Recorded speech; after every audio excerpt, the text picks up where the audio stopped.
we're a little late on this, but hey, it is what it is. Natasha's banner is out, and if you guys have been following the channel, you know how much I love this character. I've already done a few summons on this banner myself to see if I would get lucky, so we could just go straight into the showcase because I was so excited.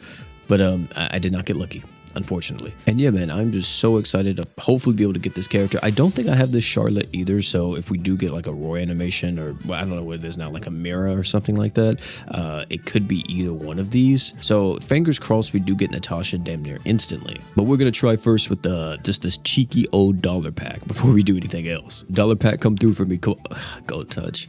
No red either. Yeah. Oh yeah, with their iris animation too? Yeah, this is cooked. We're actually cooked. Let me see. Yeah, we got silly. Okay, it's been a few years since I've seen that. I don't know if we're going for pity or anything of that sort. I don't think so. If I don't get her, it'll just suck. But like, we are gonna try pretty hard to get this character. Hopefully, fingers crossed, man. Like, you know, Natasha is my goat. Wait, long loading? Oh snap! Hold on, chat. Hold on. Wait, 3 golds though. I don't know what that means though. 3 golden rings with the rainbow touch. Is that a dupe? Well, no, we got mirrors, so this has to be a brand new character, right?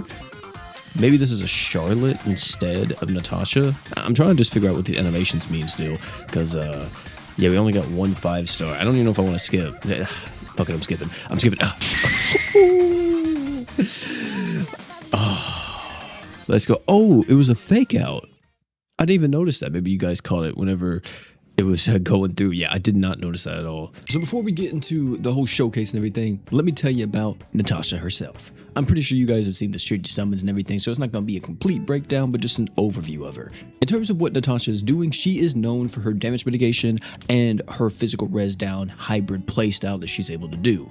As you see with her art, she's able to constantly apply a DR buff to your entire team, and this goes all the way up to 60%. And then with the super art, you have the massive physical res down that goes all the way up to 300% every time you use it. By the way, take note that I am saying amplify and not stack. Technically, this unit doesn't stack her effects, she just makes them stronger. If that makes sense. It's not like how it is with Shadow. You're not going to see multiple physical res downs. You're going to see one physical res down with a counter on it, and that is specifically Natasha's. As for her true art, it's also pretty good. In dark comps, it's very good because it gives you that dark units damage, but in any other composition, it does give you the evasion rate down, and having more evasion rate down on all these evasive bosses is never a bad debuff to apply. Now, in terms of her passive, she doesn't really have anything that is super standout, but she does have some good ones, like HP Master, Ghost Hand isn't too bad either, and then Giant Boss Killer will help out her damage. In terms of the equipment on Natasha, first and foremost, get her true weapon. Her true weapon is incredible. Her true weapon has her unique passive, which allows her to get 5 more seconds on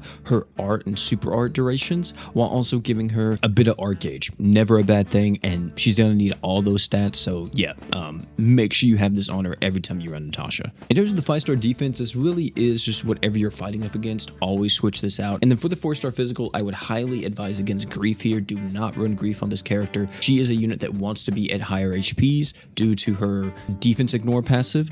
If you don't care about the defense ignore passive, then by all means run Grief on her, but if you want to utilize that, don't worry about it. Use something like Mako Knuckle or anything that's buffing up skill CT to kind of help her with art gauge, or if you have any other maybe Grand Crusade equip that can give you some arts as well, will be very good in this 4-star physical slot. In terms of the crest on Natasha, I think there's 2 ways you can go with her. You can either go more of a damaging route, like using stuff like attack up and art gauge up, or you could just go more of a supportive route with her, which I would say would be art gauge up and equipment CT. Now, I know I don't really do this section anymore in showcases because, I mean, we already see the animations throughout the showcase, but I did want to talk about her animations and how good they are for stacking, since she is a stacking character, especially her, since her stacks have the potential to fall off if you do not get them off within their duration. So as you see here, the art is actually pretty fast. I mean, all things considered, it's going to give you that instant damage mitigation as soon as you flick up on it, and you're not stuck in this animation for too long, so it's not terrible. As for the super art though, this one is a bit more lengthy. It looks cool, I'll say that. I mean, it looks really nice, but it does have a bit longer of a animation there, and you're not going to be able to stack that as fast as you may want to if you're able to just constantly loop into 300 art gauge. But if you ever fear that you're going to lose either the debuff or buff on Natasha, just always reapply the damage mitigation. The damage mitigation is what's going to save you in runs. It will not be the physical res in most cases. As for team building with Natasha, you all know that I was talking about Mono Dark for Natasha, and I was also talking about utilizing her with Igris. Now, we already knew prior to Natasha coming out that Igris and her would probably not stack damage mitigation, and yeah, that is true. Igris and Natasha's art do not work with each other no matter what, and it's very weird at times as well. So if you use Igris and then Natasha, you can see that Igris overrides Natasha's buff. Natasha's buff is nowhere to be found, and you cannot get it. If you use Natasha after you have this buff, you can see that she still doesn't get it. She will not apply that damage mitigation no matter what happens as long as Igris's buff is in play. So do not try to do this if you are planning on using these two together. This is just a bit of a PSA. Another thing to note too that is pretty interesting is that what happens if you use Natasha first and you start getting your stacks? Well, if you start getting your stacks and you see here that we're at 2 stacks on Natasha, that means that we are at 40% DR. Well, if you use Igris's art here, it still overwrites it on Natasha, but not Igris. It's a very weird thing that's happening in the background of GS. I don't know what type of coding does this, but yeah, it gives Natasha the actual buff, but everyone else on the team would have the stacking buff. Now, one thing that does come in handy if you are using Natasha and Igris alongside each other is, let's say something happens and Natasha's DR buff falls off. That is the perfect time for you to use Igris's art and give your team some kind of DR during that session and be able to hopefully survive whatever the boss is about to throw at you.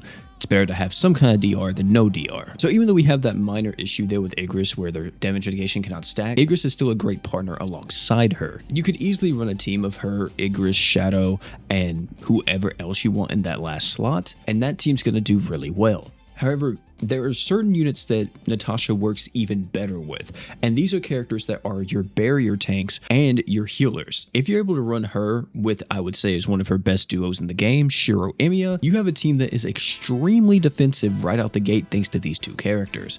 Also take note that Shiro Emiya's damage mitigation will actually stack with Natasha's damage mitigation, since Shiro's damage mitigation is a passive and Natasha is active. Also, she'll definitely appreciate that big barrier alongside the physical res, which essentially means that as long as you keep these guys topped up on Archgen, nothing will ever harm your team. Later on down the line, if you kind of wanted to stick more to the mono dark roots here, you could actually sub out Shiro for someone else, and that someone else would be ReZero Rim. We should be getting this unit in about 20 or so days, as soon as Shadow leaves, and Demon Rim is quite the powerhouse of a character, especially when it comes to providing a defensive barrier for your team. On her art, she's able to apply a 35% physical res buff and a 15k barrier. Not to mention she has a ratio passive and a bunch of other stuff, so she's a lot more offensive than that of Shiro Emiya, which is perfect for someone like Natasha because Natasha's going to handle all the defense stuff. The only thing she needs is someone that can give her a barrier, and having someone like Rim in the team is going to make it to where you get all the damage that you're going to ever want. As I mentioned earlier, using her alongside any kind of healer is very strong. Haruto is always a good option, even though he is an older unit. Using him in content where you maybe can't use a barrier tank or something else alongside Natasha will make that content extremely trivial. And lastly, we can't forget about the taunt tanks, right? Gamagori, Kirisame, Toma, all of them. Natasha's good with everybody when it comes to the taunt tanks. All of them usually have passive DR buffs. They don't usually have active ones. So it's not going to interfere with Natasha's DR buff. And we'll pretty much allow them to never have to worry about dying if Natasha is right beside them, especially if they have one defense slot active, which shouldn't be hard to do considering taunt tanks usually already have 2 defense slots and Natasha has 1, so yeah, you shouldn't have a problem whatsoever. So as long as you have one of these units alongside Natasha, she can kind of handle all your damage mitigation for you. Let's not forget about what makes this unit better than some other damage mitigation options as well, her super art. This massive physical res down is extremely strong in any long form content. However, it is hard to utilize. Not because this is a complicated unit or anything, it's because of her durations. Now, even though this timing is pretty tight, it does not make this playstyle impossible. You'll need 2 pretty strong arch tuners to give her enough arts per second to be able to utilize her art and super art. I was using Hoka and Shadow with her, and this was working extremely well. By the way, I don't think I mentioned this yet. Shadow and her, very good characters to have alongside each other, because Shadow gives her the art gauge, the physical res down, evasion rate down, which synergizes with her own evasion rate. Not to mention he gives you that passive Dark Allies art gauge buff, which helps her out so much when it comes to her stacking. There is one other issue though, and this one you can't really control as the player. Well, at least one of the things: hit stop and status effects. Hit stop may be a term some of you are unfamiliar with when it comes to GS, but it's a fairly simple concept that you probably made use of before and never even knew what it was called. Hit stop is when your unit gets hit by a multi-hitting attack that causes them to essentially be frozen. Quite a few bosses are able to hit stop the player, and you as the player are also able to hit stop certain bosses. Actually, this strategy was so good back in the day with a character known as Rim. I'm pretty sure a lot of you guys don't even know who that is, but Rim was able to utilize, if I'm not mistaken, it was her art to hit stop a lot of bosses and pretty much delay them from attacking or doing their big hit, since they were pretty much infinitely frozen. A lot of bosses now have like hit stop resistances, I guess that's what you would call it, or it just makes it to where they can't be frozen by units attacks or time stops or whatever. But for us as the player, we never got that treatment. So there's a lot of times where you can get essentially frozen by a hit stop and not be able to move. There are a few ways to counter this, but I would tell you just the easiest way, not requiring like anything else, would be just to pay attention to when the boss is doing their art. If you're not for sure if they have a multi-hitting attack that can possibly cause you to be in hit stop, or I guess you can also call it hit stun, and just make sure you always use the art with Natasha, and you won't really have an issue with that ever falling off. As it's already been stated multiple times in this video, do not let her stacks fall off. If you let her art fall off, you are in a very bad position. Now, status effects are something you can counter, but they're equally as bad for Natasha, and even worse if they can immobilize her, like freeze and paralysis. You probably already know why. She wants to stack. If she's frozen, if she's paralyzed, she cannot stack, no matter how hard she tries. As for the DOT status effects, they're actually equally as bad for Natasha. Since Natasha can't mitigate those in any way, nor does she have a way to cleanse them through a heal equip or even her own kit, she's at the mercy of her team's supports at that point, or the random unit you have on the team that has a 4-star heal slot. The lower the HP the team has, the more the team is playing with fire. Let's say you're using a healer. The boss puts some type of massive DOT on you. Well, now you're cooked. It doesn't matter that you're able to take 1 damage and you're healing for 500 health a second if you can't cleanse the poison, the fire, or whatever else that's ticking you for 600 damage a tick. The worst case of this actually comes down to when bosses apply a unique kind of DOT on you. You guys have seen them before, you know, that little red square with like looks like the yellow like punch effect or something on it. That is deadly for Natasha. For one, it's going to pretty much turn off your defense ignore, and for the whole team, if you don't have a healer or some way to get your health back up, it's going to be very stressful. And as I already said, it doesn't matter if you're taking 1 damage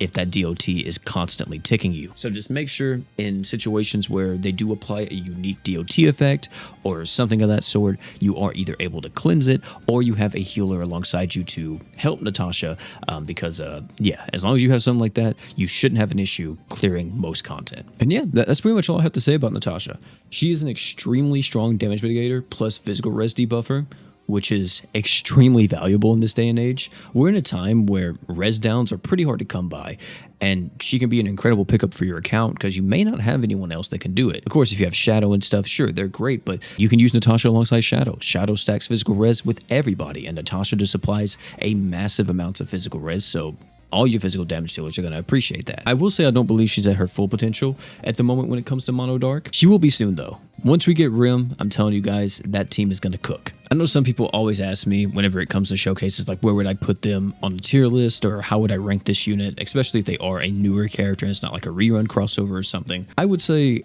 Natasha is a very complicated A-tier unit. This unit isn't a character you can just throw on a team and instantly get value like Shiro Emiya, in my opinion. She's a unit that you need to playtest a little bit. Like, would you rather prefer using her with healers? Would you rather prefer using her with some type of big barrier or maybe even a taunt tank? Trying to figure out like what combinations you like Natasha with and what combinations are maybe the most successful for you is very key to utilizing this unit long term, which some people may not like that since it does have a little bit of friction there. But if you can get past that friction, she's going to be one of the best units for you. And no lie, is probably going to be a character that is able to carry you in certain in-game pieces of content. So yeah, overall, a fantastic unit. Would I say she's pity-worthy? Not really, but a unit that if you got her, she is absolutely worth the pickup. I think the only thing that I'm personally upset about is that how I was so adamant about her being mainly a Mono Dark character and not looking past that initially, where she is actually a very strong physical unit, not just a Mono Dark character. So yeah, that's all I have to say about this one. Thank you all so much for hanging out. If you enjoyed the video, please make sure you like before you leave. And last but not least, you guys already know, don't forget to drink water.